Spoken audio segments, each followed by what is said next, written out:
mempelajarinya saja kita harus sabar karena memang lama gitu ya.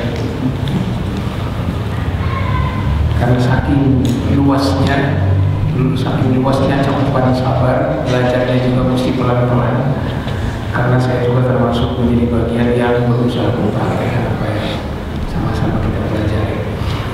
Baik Bapak Ibu sekalian yang dirahmati Allah Subhanahu wa taala, setelah kita kemarin mempelajari tentang tingkatan orang-orang yang bersabar, yang kalau saya boleh ulangi diawali dengan mutasabir, yaitu orang yang memaksakan diri untuk sabar dengan susah payah. Kemudian naik menjadi istabar atau mustabir, yaitu orang yang secara sukarela belajar untuk sabar. Kemudian yang ketiga adalah tingkatan orang yang sampai kepada tingkatan memiliki sifat sabar. Kemudian yang berikutnya adalah musabir, yaitu orang yang bisa bersikap sabar di atas sabar, dan begitu seterusnya. Mutasabir, yaitu orang yang senantiasa mengikatkan dengan kuat watak kesabarannya dalam lingkungan orang-orang yang sabar. Kemudian kemarin juga kita membahas tentang masalah bahwa sabar itu dibagi dalam beberapa bagian ya. Kemarin kita sempat membahas bahwa sabar itu ada yang sifatnya fisik dan ada yang sifatnya psikis. Ada yang sifatnya pilihan dan ada sifatnya bukan pilihan.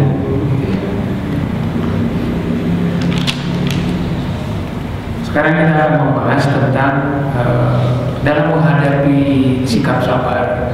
Tentunya karena sikap sabar ini merupakan sebuah perjuangan karena yang dilawannya itu adalah hawa nafsu, dan hawa nafsu itu adalah bagian daripada diri kita, kodrat kita. Manusia dilahirkan itu dengan hawa nafsu sebagai bagian daripada fitrahnya. Kesabaran merupakan tindakan bagaimana caranya mengendalikan hawa nafsu agar jangan sampai di luar kendali. Maka kalau yang namanya perjuangan hasilnya kadang-kadang berhasil, kadang-kadang gagal, kadang-kadang berhasil dan gagal. Jadi hasilnya itu selalu tiga.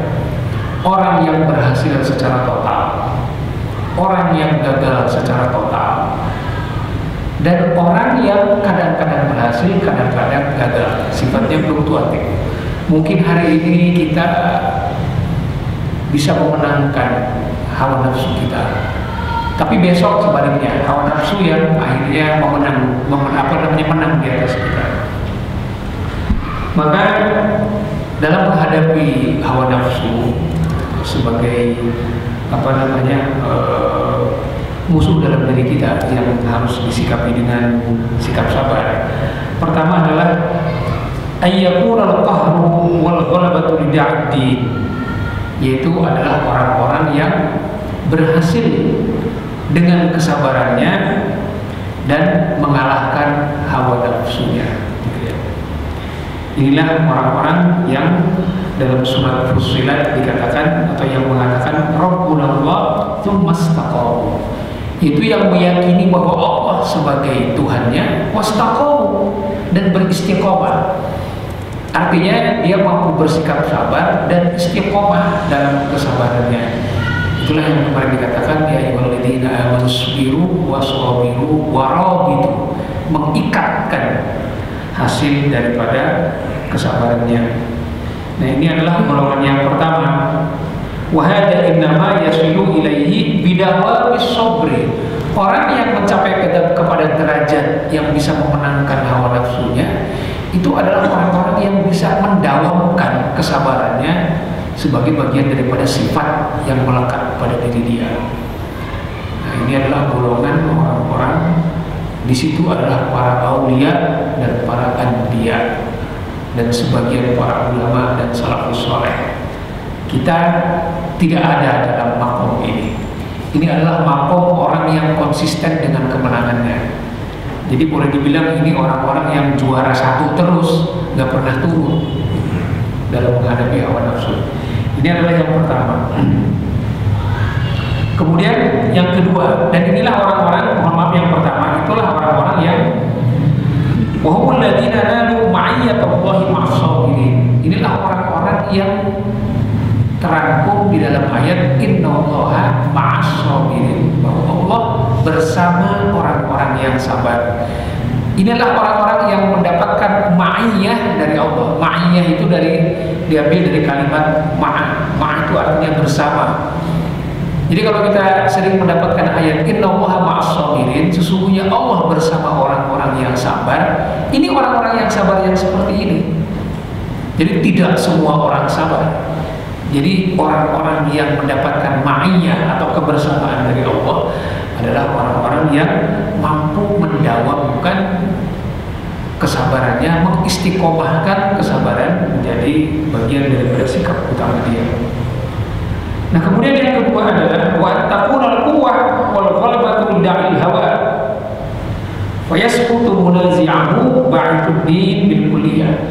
Yang kedua adalah orang yang secara total itu kalah kesabarannya. Hawa nafsunya lah yang berkuasa atas dia. Nah, orang ini, orang yang akhirnya kalah, artinya kesabarannya dikalahkan oleh hawa nafsunya, itu adalah seperti orang yang menunggangi binatang tunggangannya tanpa tali kekang. Jadi artinya benar-benar dia lost aja, dia naik di atas kuda, tapi dia nggak bisa mengendalikan kuda karena talinya yang namanya sifat kesabaran itu nggak bisa lagi dia pegang, udah hilang, udah lepas. Maka dia dibawa oleh kudanya, dibawa oleh hawa nafsunya, dibawa oleh setannya. Nah, maka orang-orang yang seperti ini ada dua macam. Yang pertama adalah ihdahuma ayyakuna min jundihim wa atba'ihim. Kalau misalnya dia itu sebagai orang yang lemah, maka dia akan menjadi abdi atau pengikutnya setan. Maka apapun yang dibisikkan kepada dia akan dia ikuti.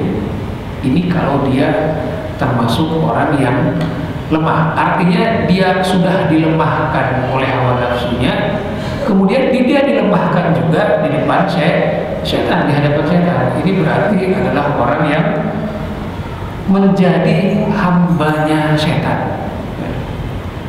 Yang kedua adalah ayyasiru syaitan min jundihi. Kalau dia memiliki kepribadian yang kuat, dia tidak sabar tapi memiliki kepribadian yang kuat, maka ini termasuk orang-orang yang di mana setan itu menjadi iblis dan setan itu menjadi hambanya dia.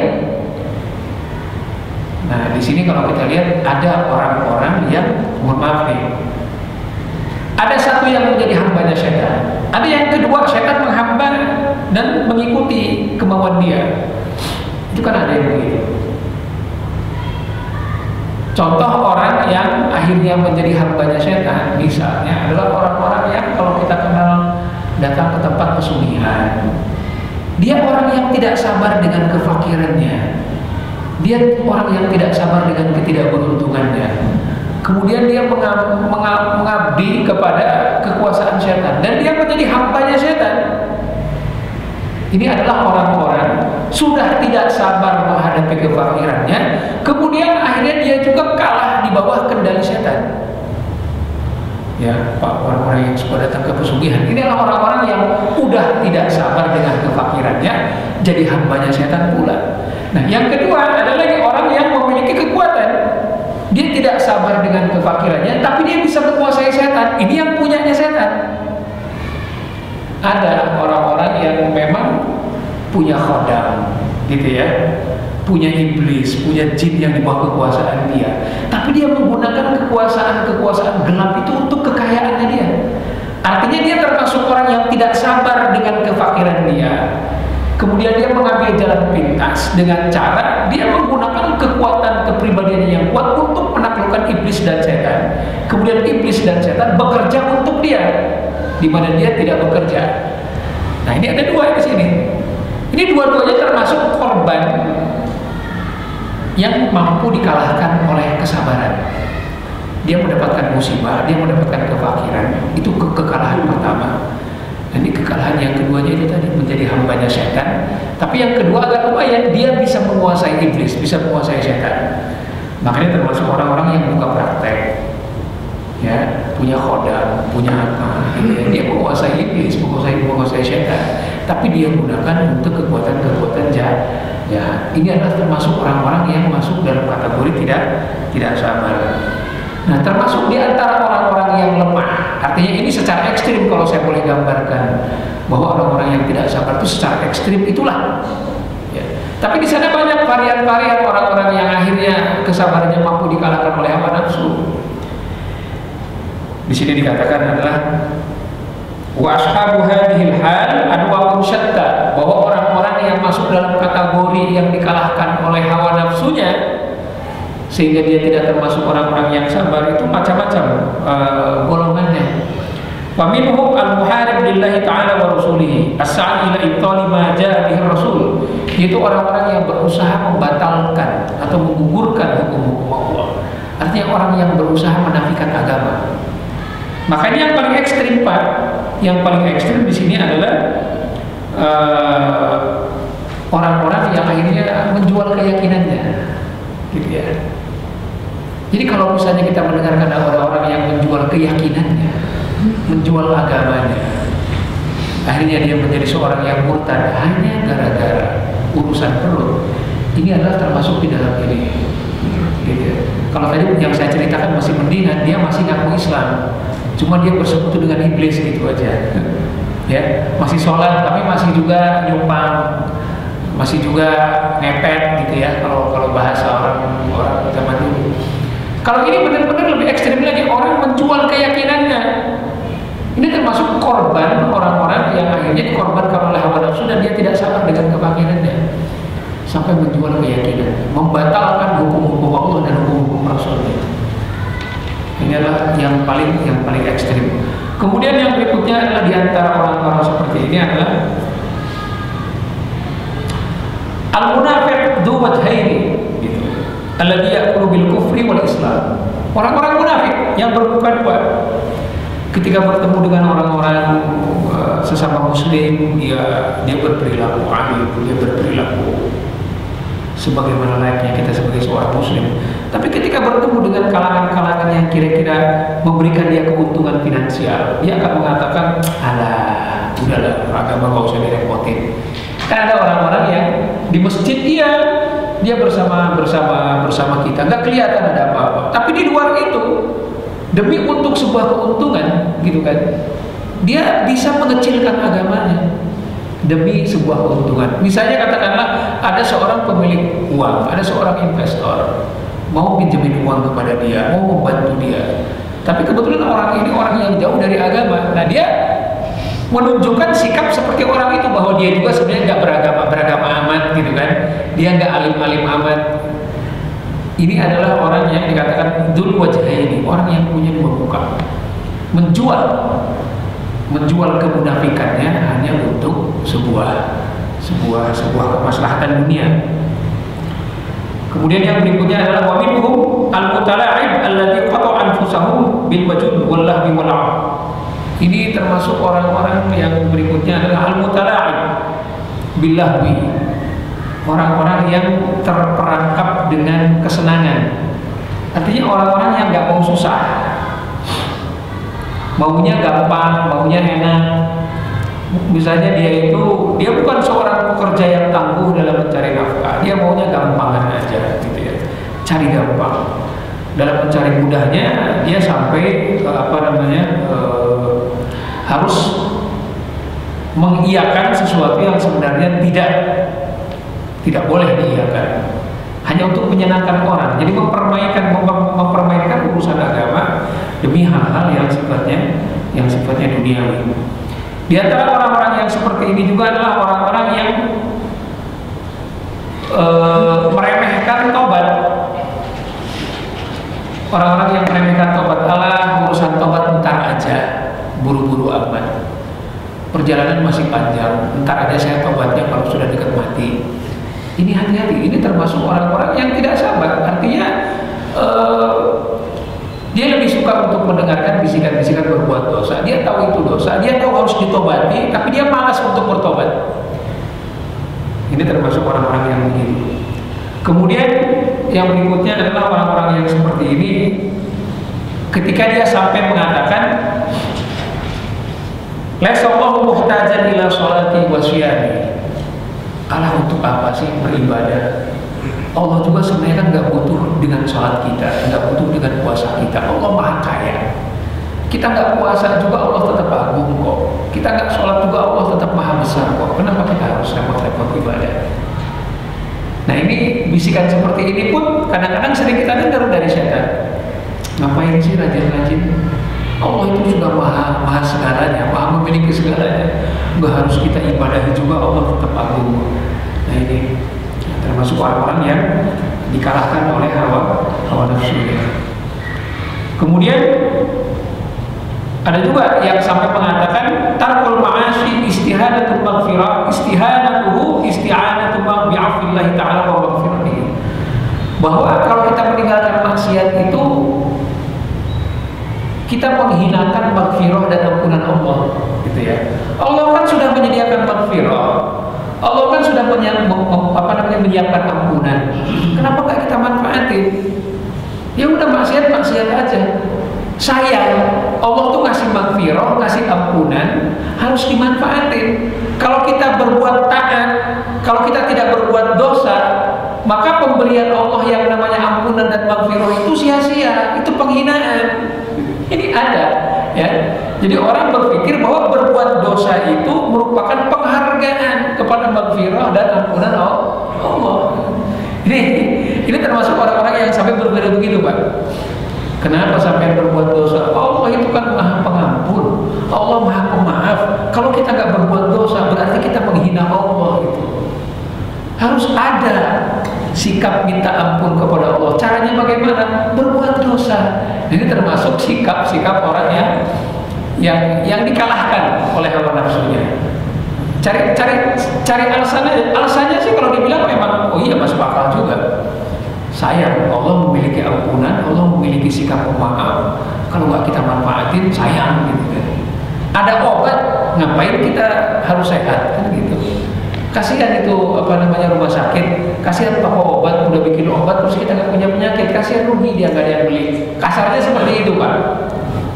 Ya. Apotek nggak laku kalau kita nggak sakit. Jadi kalau kita makan penyakit kan gitu. Misalnya kita sebenarnya punya potensi untuk kena stroke dan lain sebagainya. Obatnya ada di rumah, dokter kita juga punya, apotek juga nggak jauh dari rumah. Kemudian ditawarin makan kambing, makan durian dan lain sebagainya, nggak apa-apa. Ada obatnya ini. Nah ini termasuk sikap yang seperti ini. Ini adalah orang-orang yang fa'aqluhu masyaiton kal asir fi yadil kafir yastamiluhu fi ri'ayatil khanazir wa asl khamr wa hasl salim. Nah, orang-orang yang dikalahkan oleh hawa nafsunya ini seperti orang-orang yang kalah perang, kemudian ditawan oleh orang-orang kafir dan diperbudak, entah itu untuk ngangon babi atau misalnya memeras anggur sebagai minuman yang memabukkan atau memanggul salib di tempat-tempat peribadatan mereka. Nah, seolah-olah gini gambarannya. Jadi orang yang dikalahkan oleh hawa nafsunya itu adalah seperti seorang muslim dikalahkan dalam sebuah peperangan, kemudian di bawah kekuasaan seorang penguasa kafir dan diperbudak. Diperbudaknya itu tadi, ya, disuruh ngangon babi, disuruh memeras anggur untuk minuman keras, sampai disuruh memanggul salib. Ini perumpamaan yang sangat menghinakan bagi orang-orang yang kalah oleh hawa nafsunya.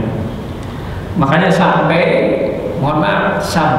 dalam urusan ibadah saja kita ini wajib untuk minta tolong kepada Allah. Dalam surat An-Nahl Allah Subhanahu wa taala berfirman, A'udzubillahi minasyaitonir rajim. Bismillahirrahmanirrahim. Fa idza qara'tal Qur'an, jika engkau membaca Al-Qur'an, fasta'idz billah minasyaitonir rajim, maka hendaklah engkau berta'awudz, yaitu mengucapkan a'udzubillahi minasyaitonir rajim. Membaca Quran saja kita ini harus minta pertolongan Allah agar dihindarkan dari berbagai macam godaan syaitan, apalagi di luar ibadah, Pak. Baca Quran aja kita harus ta'awudz dulu. Betul nggak? Kecuali mungkin dalam sholat kita nggak ta'awud. Tapi di luar sholat kan kalau kita baca Quran begitu ta'awud. Dalam urusan sholat saja kita ini mengucapkan a'udzubillahi minasyaitonirrajim. Apalagi di luar urusan ibadah. Innahu laisa lahu sultanun 'alal ladzina amanu wa 'ala rabbihim yatawakkalun. Karena syaitan itu tidak memiliki kekuasaan kepada orang-orang yang beriman dan bertawakal kepada Allah. Jadi kalau kita mengucapkan a'udzubillahi minasyaitonirrajim, itu adalah bagian daripada tawakal kita kepada Allah. Innama sultanuhu 'alal ladzina yatawallawnahu wal ladzina hum bihi musyrikun. Karena setan itu hanya bisa menguasai orang-orang yang tidak mampu menguasai dirinya. Walladzina hum bihi musyrikun, dan orang-orang yang mensekutukan Allah. Jadi setan itu akan mudah menguasai orang yang tidak bisa menguasai hawa nafsunya atau menguasai dirinya. Ini merupakan sebuah peringatan bahwa kalau sudah urusan ibadah seperti baca Quran saja, kita ini harus melakukan yang namanya ta'awud, isti'an billah, apalagi dalam urusan-urusan ibadah. Maka nggak ada salahnya selain kita mengucapkan bismillah setiap kali kita melakukan sesuatu, ada bagusnya juga kita mengucapkan a'udzubillahi minasyaitonirrajim, bismillahirrahmanirrahim. Ini persoalannya, kita ini seolah-olah mengucapkan a'udzubillahi minasyaitonirrajim itu hanya kalau mau baca Quran saja. Tidak ada larangan kita ini ta'awudz untuk melakukan hal lain. Cuman karena memang kita terbiasa untuk baca Quran, karena perintahnya ini hanya untuk baca Quran. Idza qara'tal Quran, memang begitu perintahnya dalam surat An-Nahl ini. Tetapi tidak berarti kalimat ini tidak boleh digunakan untuk hal-hal yang lain. Karena ini penting. Ketika sebuah pekerjaan diawali dengan ta'awud, aku berlindung kepada Allah dari godaan syaitan yang terkutuk. Bismillahirrahmanirrahim, dengan nama Allah yang Maha Pengasih lagi Maha Penyayang. Itu sudah bagian daripada tawakal yang luar biasa. Insya Allah kalau kita mengucapkan ta'awud dan bismillah sebelum kita melakukan berbagai macam hal, kita termasuk orang-orang yang insya Allah akan, walaupun tidak dimenangkan secara total terhadap hawa nafsu dan syaitan, kita termasuk orang-orang yang lebih sering menangnya.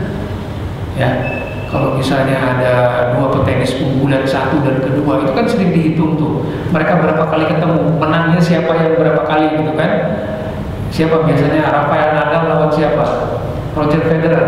Biasanya tuh ketat sekali kan, 20 kali ketemu, kadang-kadang 9 menang, 11 kali kalah. Nah, paling tidak kalau kita sering berta'awud dan mengucapkan bismillah, maka dalam pertempuran kita dengan setan itu jangan terlalu seri lah, jangan terlalu 50-50, paling nggak 50-15 lah gitu ya. Kita yang 50, setannya 15 gitu. Sisanya ya itu nggak tahu, Allahu a'lam. Ya, 50-15 Pak, bukan 50-50.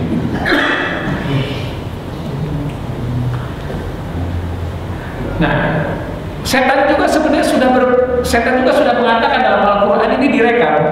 Wa qala syaitan lamma qudiyal amru innallaha wa'adakum wa'dal haqq wa wa'adtukum fa akhlaftukum. Setan mengatakan kepada orang-orang, kepada manusia, lamma qudiyal amru innallaha wa'adakum wa'dal haqqi wa wa'adtukum fa akhlaftukum. Sesungguhnya Allah itu memberikan kalian janji, dan janji itu dipenuhi sama Allah. Sementara aku memberikan janji tetapi aku khianati janjiku. Itu setan sendiri mengatakan demikian. Wa ma kana li 'alaikum min sultan illa an da'awtukum fastajabtum li. Setan mengatakan bahwa sesungguhnya aku ini tidak punya kekuasaan atas kalian. Kenapa aku bisa menguasai kalian? Karena kalian yang meminta kepadaku. Itu kata setan. Ya, jadi mohon maaf, sesungguhnya setan itu walaupun menggoda kita, dia itu tidak memiliki kekuasaan atas kita. Kita yang memang menggoda. Setelah kita dikalahkan oleh hawa nafsu, nah itulah yang memanggil setan itu adalah kekalahan kita atas hawa nafsu. Jadi ketika kita dikalahkan oleh hawa nafsu, disitulah biasanya orang mulai mengundang setan. Jadi setan sudah declare dari awal. Sesungguhnya Allah memberikan engkau sebuah janji dan Allah selalu memenuhi, tetapi aku memberikan janji dan aku mengingkari. Aku tidak memiliki kekuasaan atas kalian, kecuali kalian datang kepadaku yang meminta kepadaku, baru aku penuhi. Jadi kadang-kadang setan juga bisa dipersalahkan terus, Pak, kita yang undang. Awalnya dari mana? Dari kekalahan kita tidak sabar dalam mengendalikan hawa nafsu. Itu saja sebenarnya. Jadi ketika hawa nafsu mampu mengalahkan kita, disitulah setan mulai masuk dan mengendalikan hawa nafsu. Jadi seperti yang kemarin kita gambarkan, ini adalah kita manusia itu sebagai penunggang kuda. Nafsu itu adalah kudanya. Kalau misalnya kesabaran sudah tidak kita pegang, sudah kita kendalikan, setan yang mengendalikan hawa nafsu, ya sudah sakarepe. Jadi ketika kita melepaskan tali kekang, sebenarnya kita membiarkan dan mengundang setan untuk mengendalikan hawa nafsu yang kita miliki. Jadi akhirnya kita dibawa kemana-mana sesuai dengan kemauan setan. Seperti dikatakan bahwa di sini para ulama ada dua pendapat terkait dengan masalah kekuatan setan. Pertama mengatakan bahwa setan itu benar-benar tidak punya kekuasaan atas manusia. Memang kita yang memberikan peluang kepada setan untuk menguasai kita. Ini yang pertama. Kemudian pendapat yang kedua adalah setan memiliki kekuatan, tapi kekuatan untuk dirinya sendiri, bukan untuk menguasai. Nah, makanya setan juga sebenarnya bisa dikalahkan oleh kita sebagai manusia. Jadi setan itu sebenarnya hanya memiliki kekuatan untuk dirinya sendiri, dan dia memiliki kekuatan kalau misalnya diizinkan oleh kita manusia untuk menguasai. Pada hakikatnya sebenarnya kita ini memiliki kekuatan lebih daripada setan untuk kita kuasai, untuk kita kalahkan. Jadi di sini sudah jelas bahwa yang namanya setan pada hakikatnya tidak memiliki otoriti kepada kita kalau kita tidak mengundang. Kita mengundang gara-gara kita kalah dalam mengendalikan hawa nafsu karena tidak sabar.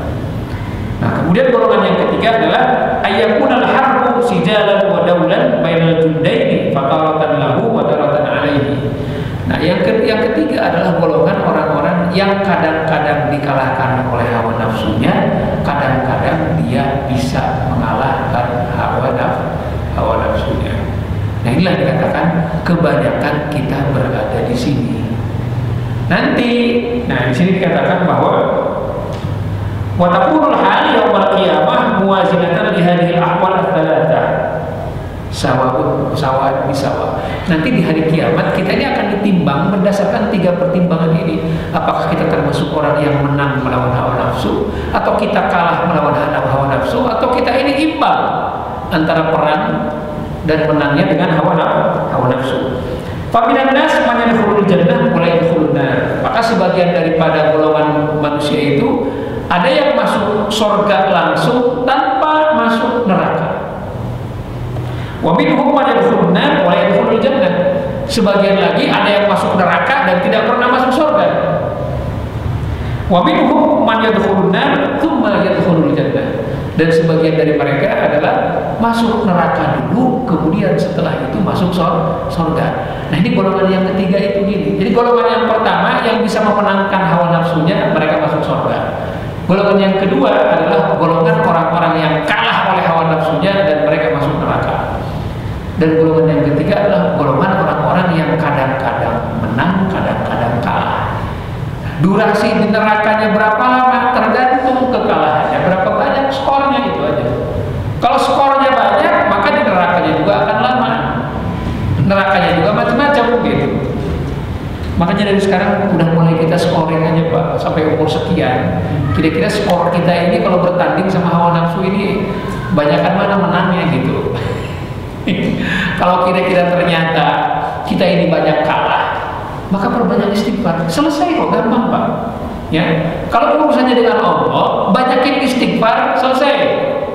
Taubat, ya, bangun malam, selesai. Tapi kalau urusannya dengan manusia, dosa yang diakibatkan kepada manusia, datangin orang yang minta maaf.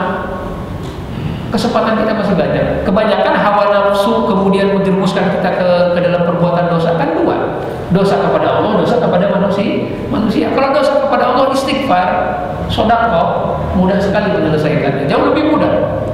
Selain dosa syirik, menyelesaikan dosa kepada Allah jauh lebih mudah. Yang paling susah itu menyelesaikan dosa sama manusia, itu aja. Maka mumpung masih punya umur, kalau kira-kira skor kekalahan kita atas hawa nafsu itu ternyata lebih banyak, dan kebetulan dosa yang kita lakukan itu kebanyakan kepada manusia, ya cari aja manusia yang kita perbuati dosa lebih banyak untuk kita minta maaf. Kalau urusan dengan Allah kita tinggal istighfar. Ini adalah yang terkait dengan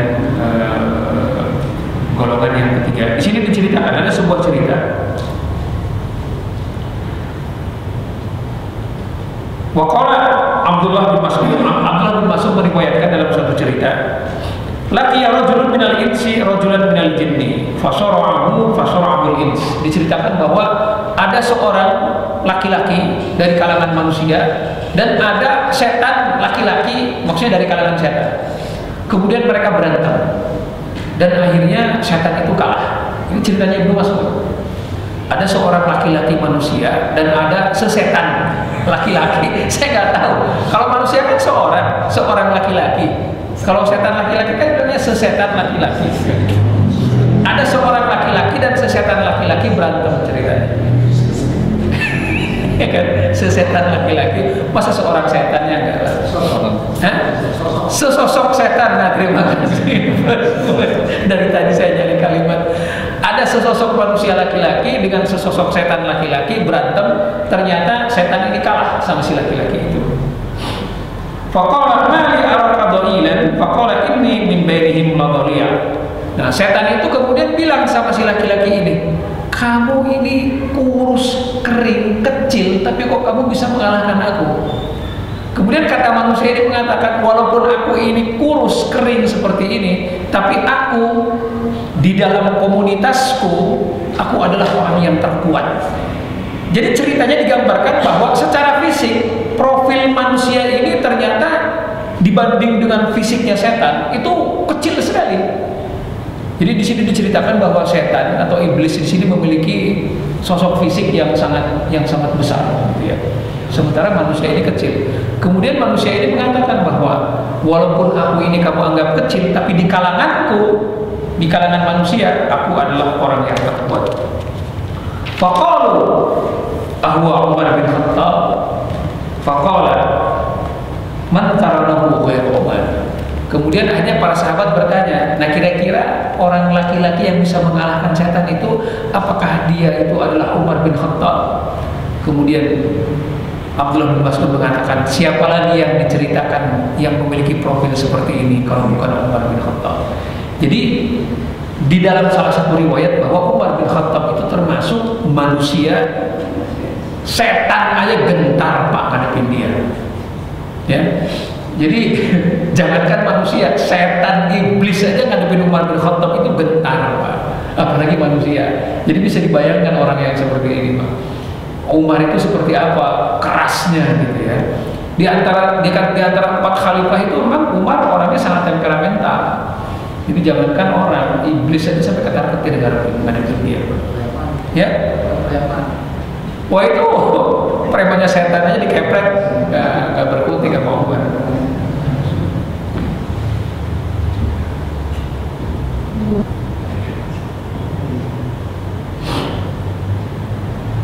Nah, kemudian wadakar Ibnu Abi Dunya ba'd salaf anna syayatin laqiya syayatin. Ini diceritakan dalam salah satu riwayat, ada sesosok setan bertemu dengan sosok setan yang lain.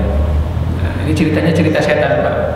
Saya juga nggak tahu bagaimana setan ini bercerita, tapi di sini Ibnu Abi Dunya bercerita, dia menceritakan mungkin ada setan bercerita sama dia bahwa ada setan bertemu setan.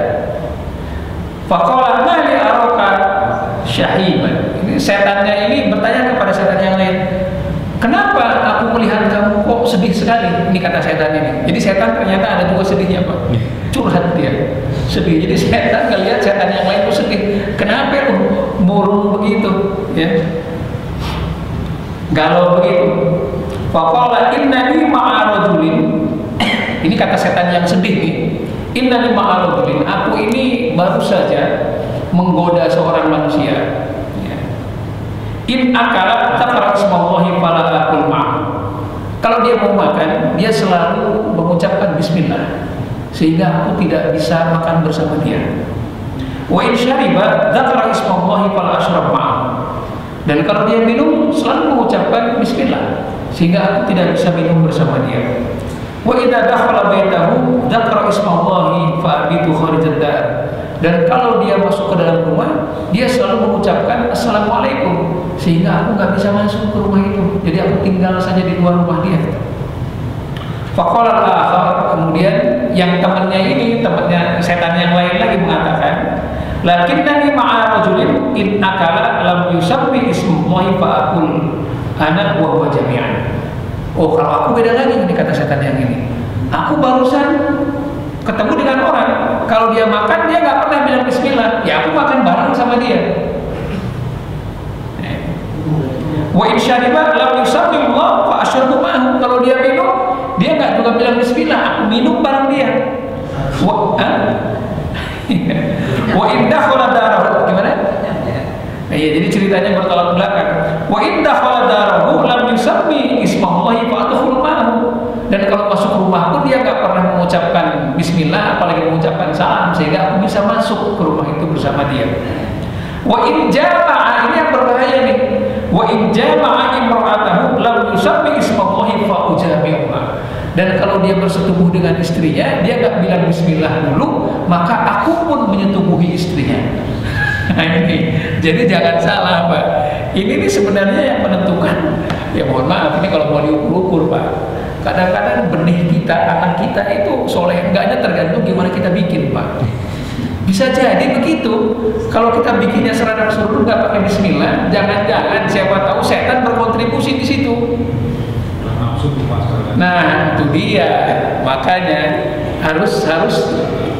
Jadi segala itulah pentingnya. Ini mohon maaf, saya nggak ngomongin masalah ini ya. Itulah pentingnya foreplay Pak. Ya, foreplay itu paling tidak ada kesempatan kita untuk katakanlah niat, bismillah, kan begitu. Kalau misalnya udah sampai di ubun-ubun nggak ada foreplay, hantem kromo, nah ini biasanya setan ikut di situ tuh, ya. Nah maka itulah pentingnya foreplay. Foreplay apa, Pak? Ya, pemanasan lah, ya main pingpong aja kan ada pemanasannya dulu, nggak dihitung langsung kan Pak? Ya, Pak Mur ya, kalau main pingpong kan nggak langsung hitung kan, pemanasan dulu 20 kali tepukan kan gitu, jangan langsung hitung. Ya, itulah kira-kira apa namanya kalau kita memiliki, kalau kita mengedepankan sikap hati-hati dalam melangkah. Masih 3 menit. pertanyaan. Pertanyaan aja deh. Berikutnya ini ada tentang masalah pembagian kesabaran juga. Ya, silakan. Yang pertama itu mau cerita ini, kenapa ada ini? Saya harus percaya gitu. Ini cerita-cerita ini, ya, ini kebanyakan. Ini adalah cerita Israiliyat. Jangan menganggap negatif dulu cerita Israiliyat, gitu ya. Cerita Israiliyat itu seperti yang pernah saya sampaikan adalah cerita pengalaman yang dialami oleh ulama-ulama terdahulu. Ulama pengertian di sini adalah ulama-ulama sebelum Islam. Jadi karena di kalangan orang-orang yang hidup di daerah Jazirah Arab di Hijaz, di situ kan ada orang-orang Nasrani dan ada orang-orang Yahudi. Jadi mereka memiliki berbagai macam cerita-cerita seperti ini. Dan cerita ini adalah bagian daripada keyakinan agama mereka. Sebagian daripada cerita-cerita Israiliyat seperti ini ada yang kemudian dibenarkan oleh Rasulullah karena orang-orang yang terlibat dalam cerita ini misalnya dalam satu zaman hidup dengan Nabi yang memang Nabi itu diakui dalam keyakinan Islam. Yang paling banyak cerita Israiliyat ini adalah cerita seputar kehidupan Bani Israel di zaman Nabi Musa. Itu banyak sekali. Cerita Israiliyat itu menceritakan bagaimana kehidupan orang-orang soleh dan orang-orang yang tidak soleh pada zaman Nabi Musa. Itu cerita ini biasa berkembang di kalangan Bani Israel. Dan Rasulullah SAW juga sering mengutip cerita-cerita ini. Maka ketika cerita Israiliyat disampaikan oleh Rasulullah, itu jadinya hadis. Ketika Israiliyat disampaikan oleh para sahabat, itu jadinya qaulul hikmah, kata bijak, gitu ya. Tapi ada juga cerita-cerita Israiliyat yang disampaikan oleh kalangan Bani Israel ketika mereka juga tidak masuk Islam. Tapi cerita ini banyak diadopsi oleh ulama-ulama sejauh memang memiliki nilai-nilai untuk tahdibul akhlak, karena toh ini diceritakan pada zaman kehidupan Bani Israel yang memang tidak selamanya direkam di dalam Al-Quran. Jadi cerita-cerita seperti ini lebih banyak diceritakan dari sumber-sumber Israiliyat. Jadi kita juga nggak boleh mengeneralisir bahwa Israiliyat itu semuanya jelek. Tidak. Ada Israiliyat yang tidak benar, tapi tidak sedikit Israiliyat yang juga memang dikutip oleh Rasulullah SAW dan para sahabat, apalagi orang-orang Yahudinya itu kemudian masuk Islam, gitu ya. Ya. Kembali ke tadi, itu termasuk mana nih? Seorang yang menguasai setan, itu penggunaannya adalah menolong orang. Oh, kalau orang memanfaatkan setan menolong orang tidak ada. Ya, seperti itu. Tadi dia menguasai setan, tapi dia bisa menyembuhkan akibat dari berbagai setan. Saya tidak mendengarkan orang meruqyah orang kemasukan setan dengan melibatkan setan. Jadi kalau misalnya melibatkan setan untuk menyembuhkan orang yang kemasukan setan, itu tidak pernah ada hitungannya dalam dunia ruqyah. Dunia ruqyah itu ya juga ya di hal lain mungkin ada sesuatu yang bermasalah. Ternyata dia menggunakan setan itu untuk yang punya dalam cerita gitu ya ada. Ya. Katanya. Ya. Ini mohon maaf, ini karena sudah isya, nanti kita bagi. Di luar ini aja ya. Baik, ini saja mungkin ada yang kita sampaikan. Kita lanjutkan lagi di berikutnya. Insyaallah. Assalamualaikum warahmatullahi wabarakatuh.